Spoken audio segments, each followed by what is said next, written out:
Hi, Gurinder. How are you? Welcome. Oh, yes, looking forward to it. So good to have you here. And you've already prepped the audience on LinkedIn with your slides, which is amazing. So Yep. anyone who is on Gurinder's LinkedIn channel would have seen what he's going to be taking us through. A real crypto and blockchain advocate. We're so excited to hear your insights, Gurinder. Yeah, hi. So basically, the idea of putting the slides online was that people could kind of see what I'm going to, the context in which I'm going to be speaking, and if they have any other questions, then we can handle those. So, I mean, one thing is a given, right? We heard Sandeep talking earlier, saying that we have gone to billion transactions and we have so many users. So this whole DeFi space is exploding, right? That's undisputable. And let me share my screen. Do I have the rights to share my screen? Yes, you do, Gurinder. Go ahead. Okay. So, yeah. So can you see my screen now? Not yet. Wait. Yeah. Now it should be there. You're all set. Great. That's nice. Oh, okay. So, like I said, DeFi is exploding. Figures, you all know, we were nowhere 1 year back, and now we are like over 100 billion in TVL. So basically, the narrative now has essentially changed from can DeFi work to how DeFi can scale. Okay, and when we talk looking at scaling, then is DeFi sacrificing security for scale? That and is Polygon as it stands, is it secure enough?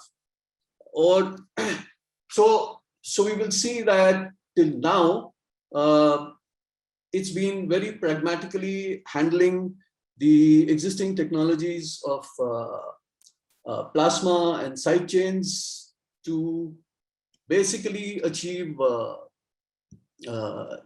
networking effect. So, like I said, the essential challenge before us is that when you are scaling, then how do you scale without compromising on security, without compromising on decentralization? Okay. So the approach which has been adopted is basically to scale by minimizing the transaction costs, right? And the transaction costs, like on Ethereum, basically, are the cost of storage. Sorry, are basically the storage costs or the cost of transaction of data, the cost of computation. And there are numerous layer one solutions which have basically learned from the limitations of Ethereum, and they've tried to come up with, let's say, a better Ethereum. Okay, but although they've been able to handle some of the technicalities of it, but they've not been able to really benefit from the network effect. Okay, and what Polygon has done, it realized that the Ethereum ecosystem right now needs to scale, and it can scale if all the activity which is happening on Ethereum can be brought onto the offline, right? So it created this whole solution of sidechains and plasma based on sidechain and plasma technology, and it kind of took advantage, first mover advantage, and you can see the network effect, the Metcalfe's law in play there, and how Polygon has been able to scale. And it's been very smart in its approach. It has focused on developer experience. It has focused on user experience. And it hasn't really focused so much till now on being extra secure or extra perfect in terms of a technological solution, but it has scored very well in giving the users what they want, right? Which is lower transaction costs and being able to carry out interaction with the applications which are running on Ethereum, and then they can very easily be migrated onto the Polygon network, right? I mean, I believe it takes about just 15-20 minutes to transfer a solution from there to the Polygon and take it there. So everything is happening on the Polygon side, on the side chains in that space, and the security aspect is finally being achieved by a transfer of periodic state transfers, right? So you do everything and then you say, fine, so here is my ultimate state, and you record it on Ethereum, and then you move on from there, and then you do it again, right? So if you look at it, then if you do a comparison of all the kind of scaling solutions which have been adopted and are right now prevalent, you find one is the state channels, which has been used very effectively by the Lightning Network on top of Bitcoin.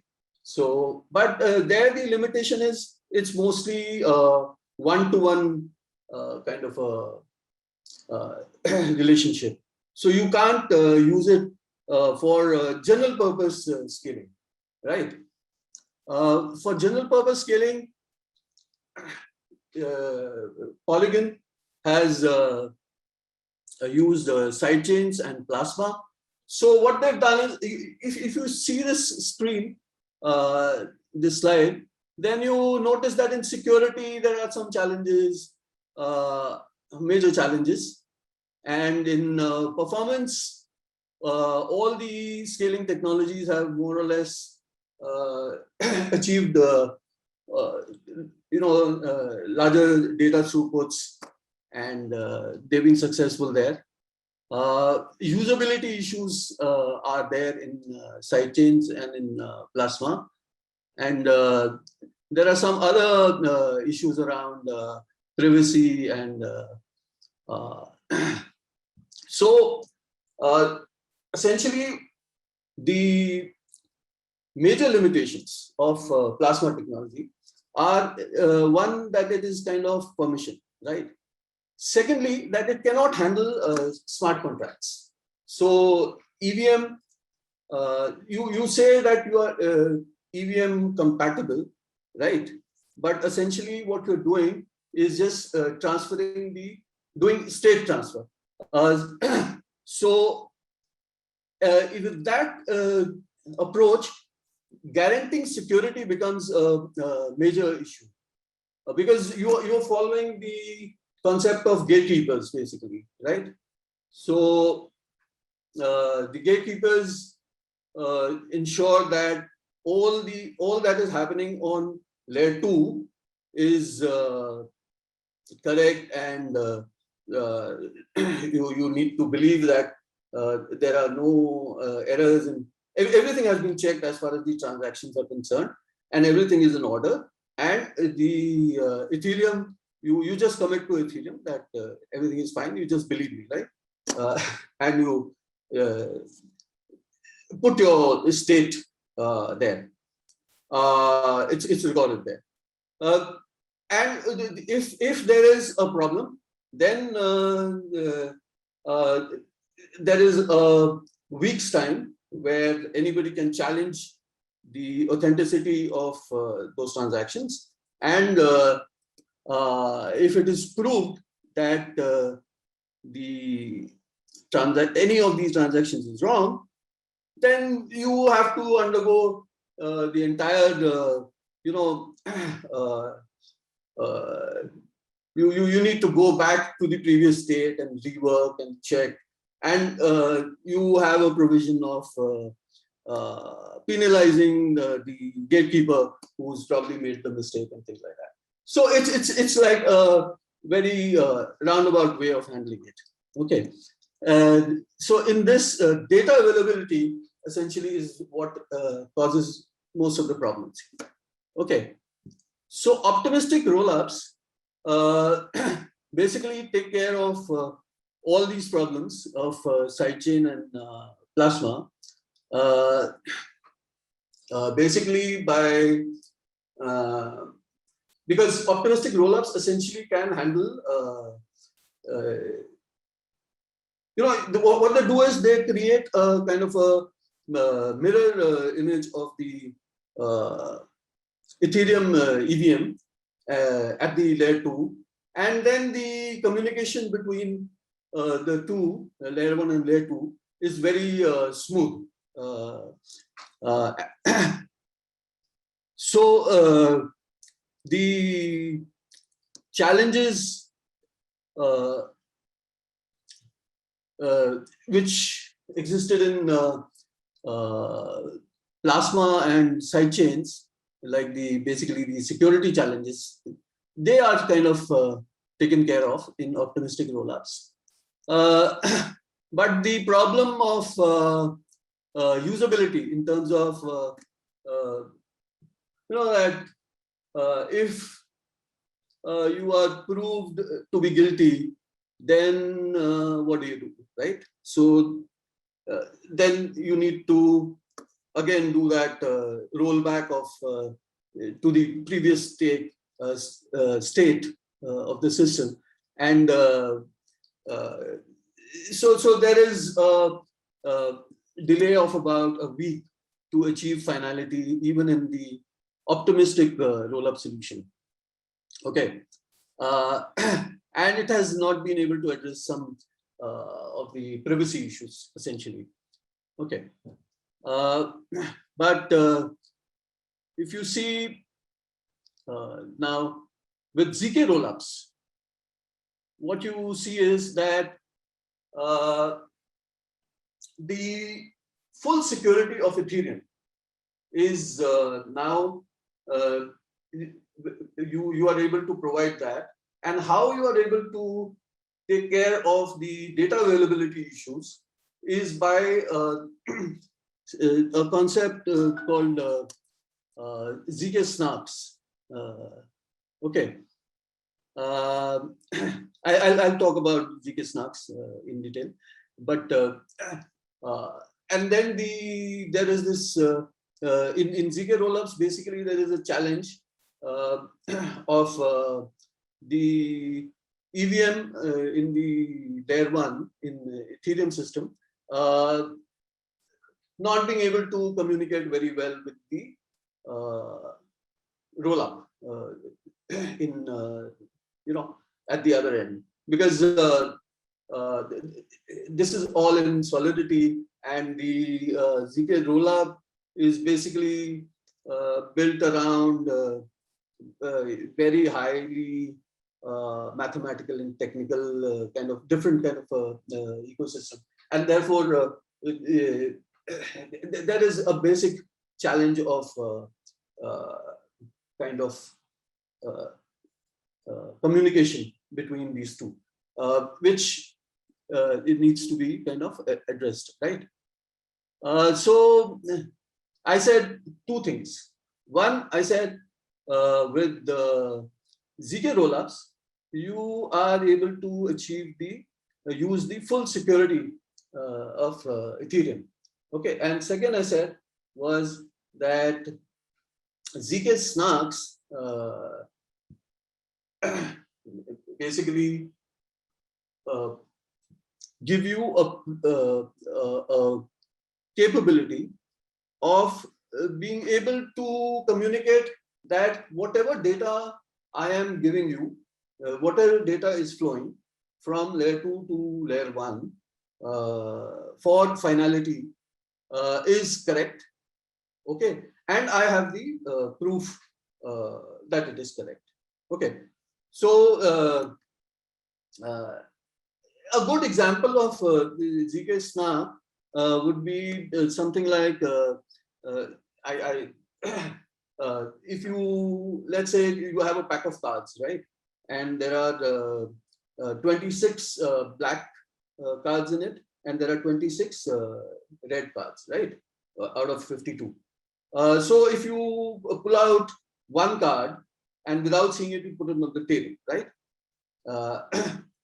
So then you see the 51 cards that you have, and you arrange them, and then you realize that, okay, so I have 26 red cards and I have 25 black cards. Okay, so now with this information that you have 26 black and you have 25 red cards, you can say with assurance that the card which is lying there on the table is basically a red card. Okay, because you have the proof that that particular card is red. Okay, and it is a true state. Okay, so that is essentially a creation of a ZK of a snark. Okay, so with this, essentially in practical terms, what it means in scaling terms is that the data which is there in layer 2, where all the transactions are happening, where everything has been taken off chain, the requirement to communicate with the layer 1 is met by just one snark output. Okay, and that snark output is basically one hash. Okay, it's as small as that. So one hash output, one hash transaction between layer 1 and layer 2 is able to provide the entire proof of the transactions. So you achieve immediate finality, right? And there's no question of any delays or and the transaction data which needs to move from layer 2 into layer 1 to update the layer 1 state. Okay, that can be moved seamlessly with total assurance, just like you move a media file, right? You can move 500. I mean, you can stream an entire movie in less than 5 minutes on a good system, right? So transferring data becomes very easy from because there is an assurance that this data which you are transferring is absolutely correct and it is provably correct, and the proof is just one this thing hash. Okay, so that's the major advantage which you achieve with ZK Rollups. So right now the situation is that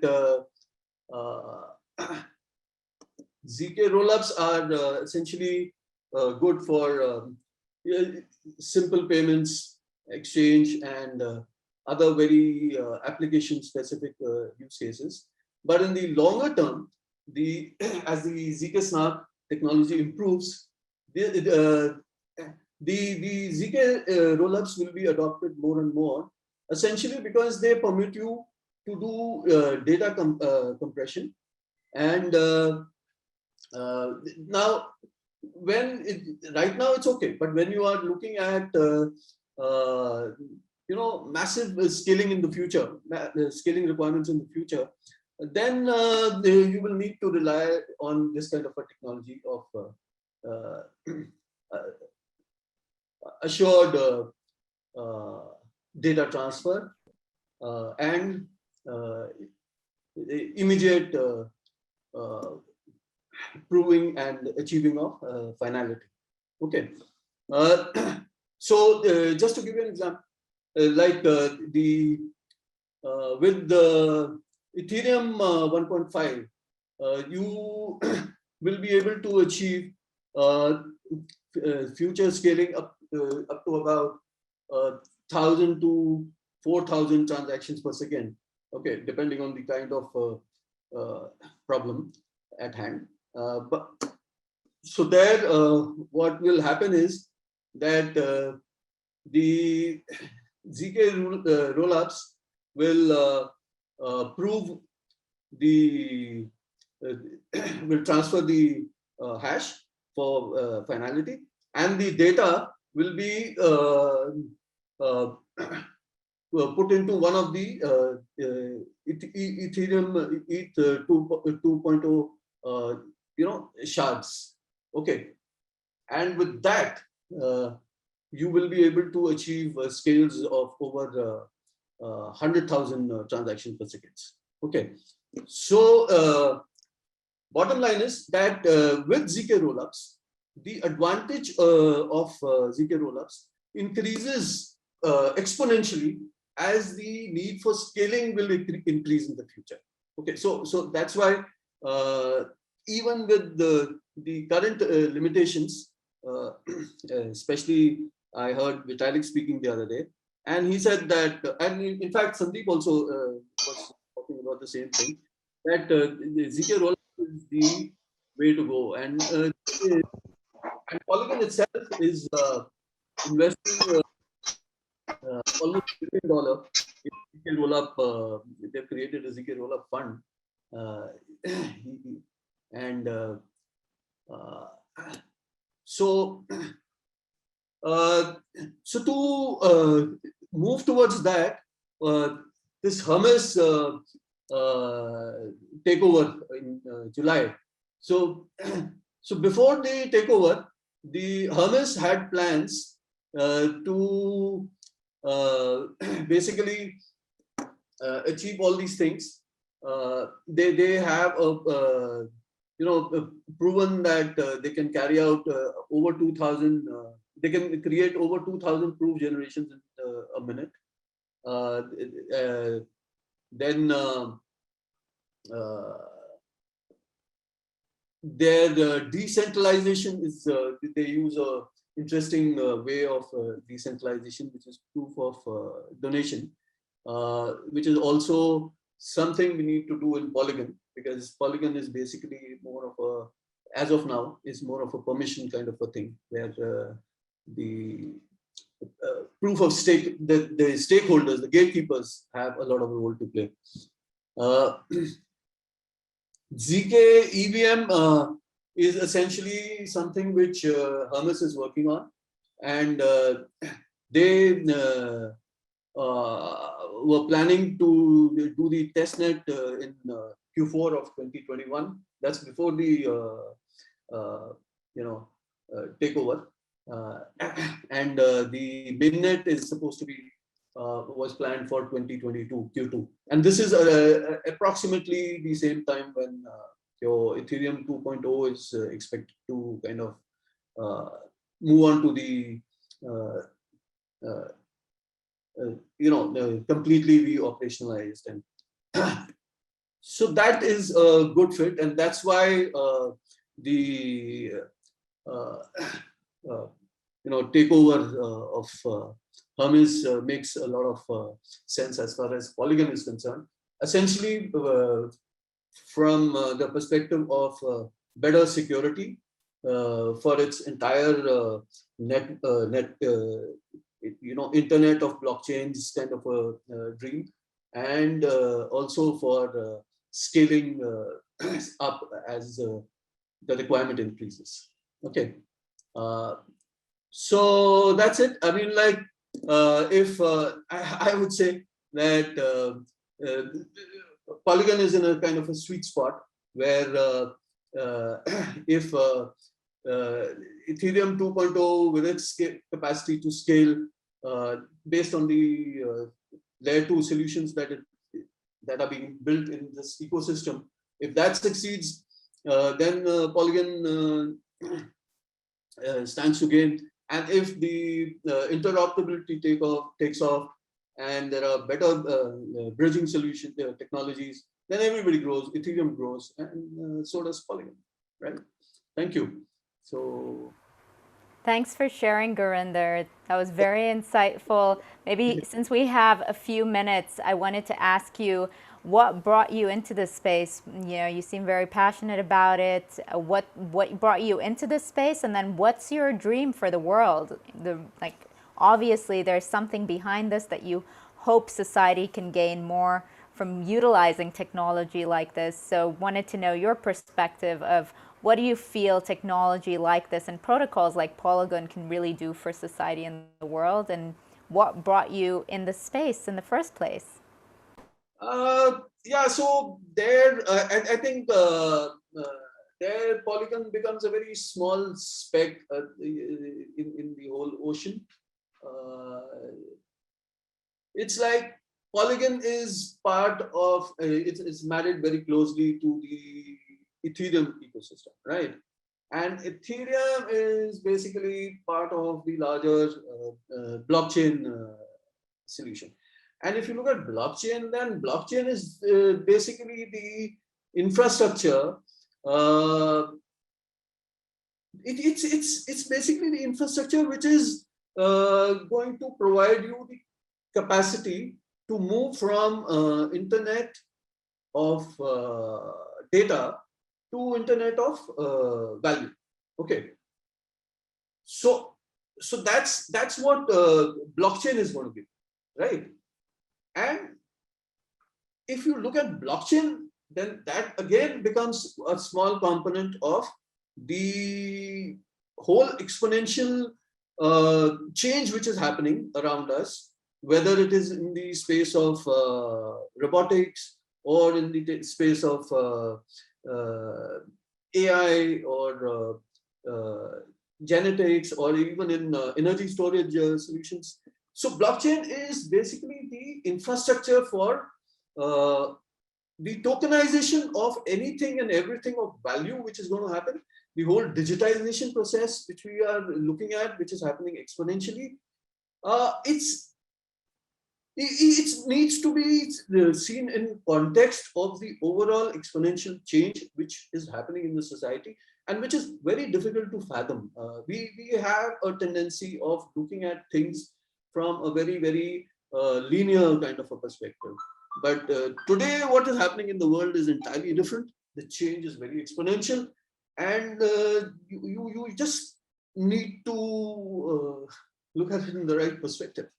So Polygon is, yeah, it's okay. It's like important in DeFi in blockchain in other exponential change.